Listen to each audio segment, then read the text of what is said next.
से खटपट हो गई। अच्छा पैसा ना दे रहे। अच्छा गाना मनमुटाव पैदा मनमुटाव गेल। हमरे गाना पवन जी से गवा देला। अच्छा सेम गाना। अच्छा कुछ हमर गाना बहुत लोग कलाकार लोग हाँ, गलती से नाव धरा गेल। अरे उसे तो हम कंपनी से कहनी कि कंपनी गायक के गार्जियन होला, माई बाप होला।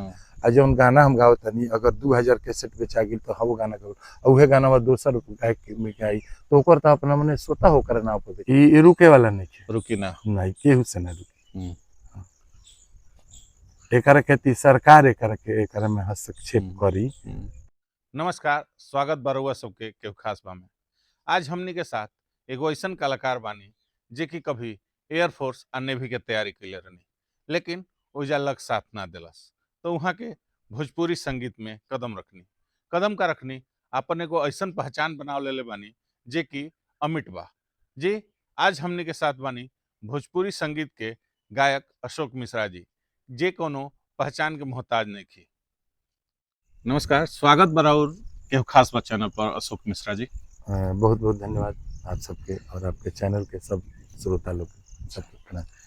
सही बताइए, आपके गावे के सफर के शुरुआत कब भई, और साथ में ये बताइए कि कौन चीज रुआ के गावे के प्रेरणा देलस कि हम भाई गावे के शुरुआत करी और हम एक करे के अपन करियर के रूप में जी बना ले। छोट रहनी जा हमनी के 1995 में जी सब, जैसे कि सब लोग आवे भरत शर्मा के गाना सुनी जा, शारदा सिन्हा के गाना सुनी जा। ओ घड़ी अभी गायत्री ठाकुर के कैसेट ना बन रहे। अच्छा, प्रोग्राम देखी जा। अच्छा, ओ घड़ी बड़ भाई कुंवर जी गावत रहनी फुल फॉर्म में। अच्छा, वहाँ के जोड़ी बन रहे घड़ी हमनी के बड़ भाई हवे गायक शिव नारायण यादव। हाँ, तो वहाँ सबके जोड़ी बन रहे तो सुनी जाए। पहले बड़ी कीर्तन होते रहे। कीर्तन में जाई तो कीर्तन में जे आगा ले गावे नु ओकर बड़ी इज्जत मिले कि आगे ले फलाना आगे ले फलाना। तब कहनी कि हमहू आगा से गाई। तो पहले तो धीरे धीरे झाल बजावे सीखल आदमी। उस समय के इंतजार करे कि कब हमनी के झलिया बजावे, क्योंकि न तो गलती से ही बजा दीजिए तो लोग डांटिए, ए का बजाओ तरह तो केहू केहू यो रह क्या चल लड़का हो धुन खराब। तो ओई गरी धीरे धीरे मन भइल। फिर एगो दू हमनी के मास्टर साहब बनी। अच्छा, रनी है स्वर्गीय शंभुनाथ पांडे। अच्छा, हमनी के उच्च विद्यालय के एथी रनी है प्रधानाध्यापक। वहाँ का तना पंक्चुअली रनी है कि जाड़ा गर्मी बरसात छाता लेके पढ़ाई जाए हमरे गली से निकल के स्कूल पे। तो वहाँ के देख के लोग अपन घड़ी मिलावत रहे। अच्छा, इतना टाइम के मतलब 9:30 बज गई का मास्टर साहब निकल गए। अच्छा, टाइम के पक्का 9:30 बजे आ पौने माने 20 मिनट में स्कूल पर। अच्छा, अतना टाइम से तो वहाँ सबके देख के कि सबके उतना इज्जत करता, टाइम से रहता नहीं। अच्छा, समय पर रहता नहीं, सबके संगे सुख दुख में बानी। तो ये सबसे अपना बड़ लोग से प्रेरणा मिलत कि हमरो पूछ होई ऐसा काम कर एगो समाज में इज्जत नाम पावे खातिर हुआ। हां, कि हमरो मन में ललक जागला उस रुआ शुरुआत कर देनी। सही बताई, जब शुरुआत कइनी तो सबके शुरुआत करला तो संघर्ष के सामना करे के पड़ला। तो रउआ इस सफर में कितना संघर्ष के सामना कइनी आ के साथ देलस उस संघर्ष में? जब भी पहले देखल गई जैसे कि जाना घरी हम गावत तनी घरी हमारे गांव में गावे बजावे वाला के बा। अच्छा, के करा संगे उठब बैठब संगति करब। तो 4-5 गो हमारे गांव में भैया रहल हलो। अच्छा, मुरली चौधरी, तरुण लाल अभी बानी, मुरली भैया नहीं, तरुण लाल अभी बानी, शिव जी भैया, संपाति मिसिर और पूरा अपन बैठ के जब सोमारी हुई चाहे काली माई के पूजा हुई तो बाजारी में एगो मंदिर बा, ओइजे बैठ के तो हम जाए के ओइजे बैठब सुनब। आ जब सब लोग आली नु तो कही के तो हारमोनिया बजावे आई ना तो कही लो कि तते हुए एगो गाले। अच्छा, तब कैसे गाना लिख के याद क के रखब जे जब गावे के दी लोग तो गाई जते धीरे धीरे गावत तब 1 साल 2 साल बाद अब लोग खोजे लगे कि नहीं ओकरो को बोलाओ। पहले तो बरियारी जाते नहीं हमरे से गावे, लेकिन गांव में लोग खोजे कि नहीं उहो गावत था ओकरो को बोलाओ। तो ये तरी करत हो जा हमनी के पहुंचने। अच्छा अशोक मिश्रा जी, और पढ़ाई लिखाई माने कहाँ से भइल, कैसे भइल, और संगीत के तरफ माने गीत गावे गाना गावे के तरफ भोजपुरी कब झुकाव भइल? जी वैसे पढ़ाई लिखाई तो हम जैसे जन्म भइल हमारे पटना में। अच्छा, अगर पटना से संयुक्त परिवार रहे, बाबूजी हमारे 2 भाई रहे और सभी बाबा के बाबूजी अपन 2 भाई और 3 भाई बाबा लोग से, तो मैंने 5 भाई बाबूजी और संयुक्त परिवार रहे। तो पटना जन्म भइल, बाबूजी के नौकरी है, बड़का बाबूजी को डेरा रहे पशुपालन विभाग में रहे। तो ओइजा से फिर जन्म एजा भइल, एजा से पढ़े लिखे शुरू करनी। कभी बाबूजी के सिवान हो गई बदली, पापा के कभी छपरा हो गई, कभी गोपालगंज हो गई, कभी सासाराम हो गई। अच्छा और घरी झारखंड एक रहे पापा के चाईबासा में भी ट्रांसफर। हाँ, तो ओइजो जाके रुमटा स्कूल में पढ़नी।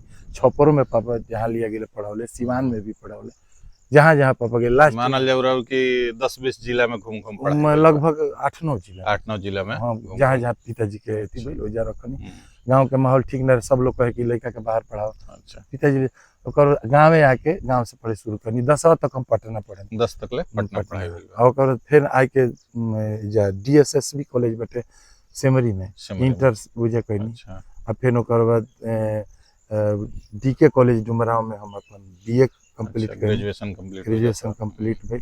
ओकर बाद फिर अब जब ग्रेजुएशन भइल भैया तो ओकर बाद पढ़ाई लिखाई अब रुचि कम। अच्छा मतलब ग्रेजुएशन तक लेके अशोक मिश्रा जी जी पढ़ाई की। आगे भी एडमिशन भइल, PG में अच्छा, एडमिशन PG करनी में जा हम्म, तो अब आगे अब हम खुदे मन ना कैलस ना होला कि अब आगा का करी हम। माने अपन अभिरुचि अब आ गेल संगीत अब के यही में आ गेल कि अब पैसा के जरूरत है, तरफ। बस इहे बात। अच्छा अभी भी कहीं कहीं का बहुत जगह बा बहुताय जोन कहल जाला जहाँ नवरात्रि के समय आवेला और देवी गीत बाजेला जी उस समय मन में कैसन माने एगो भाव उत्पन्न होला। एगो मन में ही एगो अंतरात्मा भाव उत्पन्न होला कि माने कुछ तो बढ़िया कैले बानी गौले बानी तबे नु लोग सुनता। बुझाला कि ना ई कब बुझाला कि ना ई दैवी कृपा है कि माई के भजन सुनाता है अभी तक। अच्छा जीवन में माने रहो जीवन में ऐसा कब लागल, ऐसा समय कब आयल कि लागल कि हाँ भाई हमारा के संगीत भोजपुरी गायकी हमरा के एगो पहचान दे दिलस? जब हमार होली के एल्बम हिट कर दिलस। अच्छा कौन साल में? शायद 2011-12 में एगो होली के एल्बम हिट भइल उस समय। और से पूरा कंपनी के बहुत भोजपुरी जितना कंपनी बड़ी से सबके नजर हमारा पर पड़ गई। हिट हुई तब वेब कंपनी में, वेब कंपनी और वेब से भी एगो होली हिट हुई। फिर ओकर वेब से खटपट हो गई। अच्छा पैसा ना देले। अच्छा गाना मनमुटाव पैदा मनमुटाव गेल। हमरे गाना पवन जी से गवा देले। अच्छा सेम गाना। अच्छा कुछ हमारे गाना बहुत लोग कलाकार लोग गलती से नाव धरा गेल। अरे तो हम कंपनी से कहनी कि कंपनी गायक के गार्जियन होला, माई बाप होला। आ जौन गाना हम गावत तनी अगर 2000 कैसेट बेचा गेल तो हम गाना गाओ और उहे गाना दोसर गायक में गाई तो ओकर तो अपना मने स्वतः होकर नाव पर बेचाता तब का हां ओकर नाव तो एगो गाना के चलते हमार कैसेट बेचाता रहल। ये गलती काहे रुआ कही? अच्छा तो गौतम जी वहां के मालिक रहले, वहां के धरती पर नहीं की भगवान के चलते मनमुटाव हो गया। जब भोजपुरी संगीत में और गुरु होखस चाहे आदर्श ओ रूप में केकरा के देखेनी? गुरु में कहीं तो दुनिया में रवा से का कहीं रवा तो खुद विद्वान बनी। गुरु दुनिया में कदम कदम पर रवा। अच्छा तेरे गीत संगीत में हम गायत्री ठाकुर जी के गुरु मानीला। लक्ष्मण दुबे लहरी जी के गुरु जब रचना करीला। लक्ष्मण ओझा बागी जी के भी सब कुछ मानीला। विष्णु ओझा जी के, कमल बास कुंवर जी के, जेकरा जेकरा से सुनले माने सीखले बानी वो सबके गुरु सबके भी आदर्श रुआ। हां सबके दर्जा दी लौता। अच्छा रुआ भोजपुरी संगीत के भविष्य कैसन देखत? मान ली रहुओ गावत लगभग 3 दशक हो गई। जी जी तो भोजपुरी संगीत आवे वाला समय में का एगो अलग पहचान राखी या जोन माने एगो दौर चलता ओकरा में लुप्त अभी भोजपुरी संगीत आपन माने हमारा नजर में जौन आपन अस्तित्व खो चुकल बा। कुछ आदमी बाड़े 10% गायक बाड़े या गायिका बाड़ी 100 में 10% या ओकर से कम कहीं जौन की कुछ असली चीज परोसे के कोशिश कर रहल बाड़े। लेकिन ओकरा के निमन चीज जान के निमन कह के ओकरा के साइड में कह दे जत कि बढ़िया तो गौले बाड़े। लेकिन अभी तुरंत 8 दिन पहले रिलीज भइल 2.5 अक्षर प्रेम के सब बड़ा ही होता है। लेकिन लोग कहते कि ठीक तो बा लेकिन अगर के साइड पर बढ़िया। अच्छा आजकल जैसन हमनी के भी बात भइल अश्लील गीतन के काफी चलन बा। माने 100 गो गाना अगर भोजपुरिया आवता तो में हमरा जहाँ तक हम देखा तनी 90 गो गाना अश्लील आवता। हाँ अधिक है मान लियो अधिक है। तो एकरा पर और माने का मत बा कि एकरा के कैसे सबके मत ही है बा बताओ तनी कैसे एकरा के हमनी के ई रुके वाला नहीं है। रुकी ना नहीं केहू से ना रुकी। एकरा के सरकार एकरा में हस्तक्षेप करी तब रुक सकता है। माने का ई मानल जा सकेला कि श्रोते ऐसा का हो गई बड़ा अश्लील सुनने वाला? सोराहाना सुराना। सोराहाना सब श्रोता है। अच्छा मान ली छोटा सा जापान अमेरिका के मित्रता ना है। अमेरिका के फल सेव मीठ होला, जापान के सेव खट्टा होला, वहीं सर्च कर। लेकिन अमेरिका अपना बल पर दबाव दिलस, जापान के लोग नफरत करेला अमेरिका से, कहीं से कि अमेरिका हम बम बिगल बुझ लिया कितना भी। लेकिन वो कोनो पावर के चलते कहले कि हम अपन सेव बेचब, तो सरकार मना ना कैलस। लेकिन मना ना कैलस, करोड़ों टन सेव गईल, लेकिन जापान के आदमी एको सेव ना खइले, सेव सड़ गईल। आ सेव अमेरिका वापस ना ले जाके बिक दिलस। फिर अमेरिका वही जब सौदा करी सेव भेजी। अब सोच ली है बात। अच्छा ये बताइए, गांव के मंच से उठ के बताओ, अब एगो मंच के महारथी हो चुकल बनी, पहुंचल बनी बड़का बड़का मंच पर, तो एह बीच के कोनो यादगार लम्हा, यादगार अनुभव? बहुत से ऐसा क्षण बा, ऐसा से पल बा जन के मन में समाहित बा। एगो में एगो जब पहलका गाना हमार हिट भइल होली के, तो हम ना जानत रहनी कि हमार हिट भइल गाना। हम तो अब जहाँ जाई तो लोग हमारे गांव के कहे कि ब्रह्मपुर गई रहनी पूजा करे, मैं गड़िया में तोरे गाँव ह। अच्छा। हाँ तेरे गाँव। वही दौरान एगो डुमराव के आगे एगो गाँव बा, वही जग होता रहे, वही प्रोग्राम रहे, तो हमें बड़ भाई हमनी के गोपाल रहे जी, वहाँ के प्रोग्राम रहे, टीम सब लागल रहे, तो हमारा के बुलावले रहे लोग कि आइब रहे। तो हमनी के एगो जीप करके कमांडर चल गए रहे। उहो गाँव जब वही पहुँचनी जाने 2 किलोमीटर एने रह तो कमांडर बिगड़ गए। तो ओकरा के जे सेमरी के बहुत मंटू भैया चाहे सब लोग लेके गए रहे हमरा के। बड़ी सेमरी गाँव मन ले चाहे हर जगह। तब वो ले गनी जा, वो जगह नहीं जाता, इतना भीड़ लग रहे, इतना भीड़ लग रहे। हम मंच पे जब चढ़नी वही तरी सिम माने ना वाला कम गाय, हाँ वही तरी पहुंचनी मंच पर, तो हमरा के लोग देखल नु तना हाला कइलु। आगे देखिए अभी रोआ खड़ा हाला मचा दा। हां आ गइल हुए ऐसा टाइप के एगो अलग टाइप के डर लगल कि ये भाई ऐसा नहीं हम का गाई ना वाला वो तन हम पहले उलझन पैदा हो गई। हां आहू में देखा तनी कि संगीत के महारथी गोपाल भैया मंच पर गावत रहल बड़े, सत्येंद्र सिंह बबलू भैया तबला रिदम सम्राट बैठल बलो। लेकिन वो लोग हम बस अतने जे संगे रहल कल कि तारे चुपचाप गावे के बका सोचता रहा। अच्छा। तारे जौन याद बका दिया गौनी बड़ी आशीर्वाद मिलल, बड़ी अच्छा लगल। एगो सवाल बा कि अगर अशोक मिश्रा जी गायक ना रहते, गाना ना गाते, तो काम करे के मिले तो कौन काम करते? वहाँ का पसंदीदा काम? गावे से पहले तो हम नौकरी के प्रयास कैले रहनी। अच्छा, दिल्ली पुलिस के, आर्मी के। अच्छा। दोनों बेर में एक जगह पैर भी रहे, लेकिन ना पैर भी पहुंच पाओ। अच्छा। तो वही करीब दबाव आ गई। तो अगर पिताजी के संगे रह के हम बाग बगीचा खेत बाड़ी जौन बा हमारा बड़ी निक लगेला, अभी भी हम बगीचा में रह। अच्छा लगेला।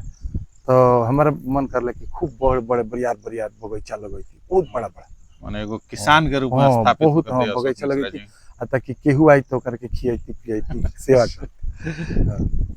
अच्छा ये बताई, कारवा लागेला कि भोजपुरिया पहनावा आ भोजपुरिया खान पान जौन बा हमनी के वो आजकल के युवन में प्रचलित रह गइल बा कि धीरे धीरे, कहे अब तो रुआ हम जैसे आवत रहनी हबी तो रुआ मार्केट जोन आसपास जोन रुआ बा गांव के आसपास ओइजा हम देखने के पिज्जा बिकता। तो का भोजपुरिया खान पान हटत जाता, भोजपुरिया पहनावा? जी ना, अभी ना ओकर बगल में भुजनो बेचाते रुआ, ध्यान दे। अच्छा। तो हम शाम के भुजना खाई। अच्छा। अब तो गोड़ी वाला काम खत्म हो गेल है, एगो गोड़ी चचेरलिए वो में गेली। तो अब ठेला पर भुजना हो, घोसार वाला घोसार खत्म हो गेल लगभग। अब पूजे पाठ बियाह शादी में घोसार के काम लगेला, अब नहीं। अच्छा, अशोक मिश्रा जी के भोजपुरी जे गावेला, अब तो ज्यादातर भोजपुरी जे गायक बा कलाकार होत जाता लोग, जी एक्टर, तो उनमें के अच्छा लगेला? भोजपुरी में निरहु अच्छा लगे, दिनेश लाल यादव जी।